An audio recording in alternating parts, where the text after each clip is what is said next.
adalah mati. Demikian juga iman tanpa perbuatan adalah mati. Yakobus 2:26. Iman belum beriman ketika belum ditindakkan. Katakan amin. Tapi iman adalah iman ketika saudara menindakkannya. Iman yang sejati adalah iman yang ditindakkan. Saudaraku, Tuhan Yesus mau menyembuhkan kita. Kuasanya tidak kurang menyembuhkan kita, tetapi dengan iman kita menarik kuasa Tuhan bekerja dalam hidup kita. Dengan iman kita menarik kuasa kesembuhan bekerja dalam tubuh saudara. Katakan amin. Haleluya. Katakan haleluya. Tuhan Yesus mau saudara sembuh. Dia bahkan sudah berbilur-bilur, berluka-luka, menanggung penyakit saudara di kayu salib supaya kita bisa sembuh. Itu firman-Nya. Karena pada hari ini percaya kepada firman Tuhan, tindakan iman saudara, ucapkan iman saudara, maka saudara akan sembuh. Sama seperti perempuan yang 12 tahun sakit pendarahan di Markus 5. Saudaraku, apa yang dikatakan oleh perempuan ini? Kalau saudara baca Markus 5, di situ dikatakan bahwa perempuan ini sudah menderita pendarahan 12 tahun lamanya, dan dia sudah mengobati dirinya ke berbagai-bagai tabib, tapi keadaannya tidak bertambah baik, malah bertambah buruk. Dia sudah menghabiskan segala apa yang ada pada miliknya untuk berobat, tapi keadaannya bukan bertambah baik, tapi bertambah buruk. Dia sudah menunggu ajalnya saja.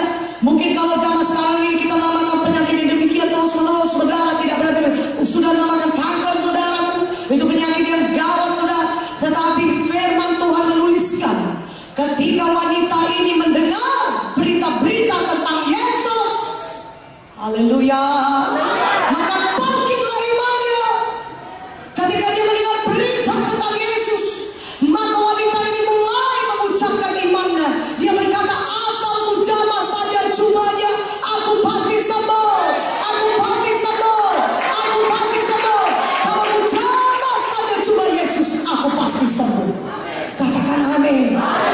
Dia mengucapkan imannya, dia menindakkan imannya dengan mengucapkan imannya.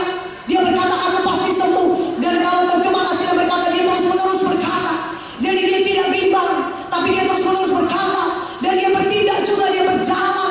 Dia jamah coba Yesus, dan dia seketika itu juga sembuh. Amin. Begitu banyak orang berbondong-bondong mengikuti Yesus, berdesak-desakan menyenggol Yesus, tapi tidak ada yang mengalami kesembuhan, tidak ada yang mengalami kuasa Tuhan. Yesus pun tahu hal itu, dan dia bertanya, siapa yang menjamah? Murid-muridnya berkata, Tuhan, tidakkah kau lihat begini banyak orang banyak? Tentunya begitu banyak orang yang menjamah engkau, menyenggol engkau dari tadi. Ini orang banyak berkerumun mengikuti engkau dari tadi. Tidak, kata Tuhan, aku merasa ada satu tenaga kuasa keluar daripadaku. Ada orang yang menjamah aku dengan iman. Katakan amin. Perempuan itulah yang datang menjamah Yesus. Dia datang dengan beriman. Dia terlebih dahulu ucapkan imannya. Dia berkata, dia akui. Dia katakan, asal ku jamah saja jubah Yesus, aku pasti sembuh. Asal ku jamah saja jubahnya, aku pasti sembuh. Asal ku jamah saja, aku pasti sembuh. Haleluya. Saudaraku, walaupun mungkin saya tidak bisa berdoa kepada saudara satu persatu dan meletakkan tangan di atas saudara satu persatu, tapi kalau saudara beriman di tempat duduk saudara sekarang ini, saudara ucapkan, saudara akui, saya pasti sembuh oleh biru Yesus, maka saudara sudah sembuh. Saudara bisa sembuh di tempat duduk saudara sekarang ini. Yang percaya katakan amin. Yang beriman katakan amin. Akui iman saudara seperti wanita yang sakit 12 tahun pendarahan ini. Di tempat duduk saudara katakan oleh biru Yesus, aku sembuh Tuhan. Malam ini firman-Mu berkata oleh biru Yesus, aku sudah sembuh. Maka aku percaya sekarang ini aku sudah sembuh. Mana aminnya?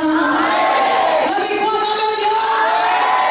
Tahukah saudara, iman itu adalah dasar dari segala sesuatu yang kita harapkan, bukti dari segala sesuatu yang belum kelihatan. Ibrani 11:1 berkata, iman itu adalah bukti dari segala sesuatu yang belum kelihatan. Katakan amin. Maka saudaraku, saya katakan kepada saudara demikian. Saudaraku, di tangan kiri saya ini ada uang 100.000.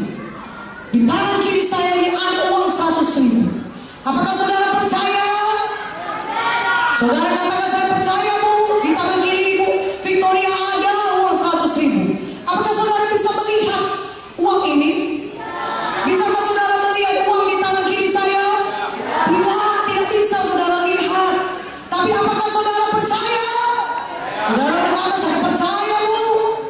Saya percaya. Apa dasarnya saudara percaya?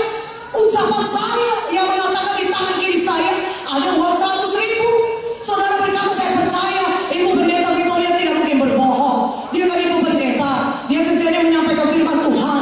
Dia gak mungkin dong berdusta.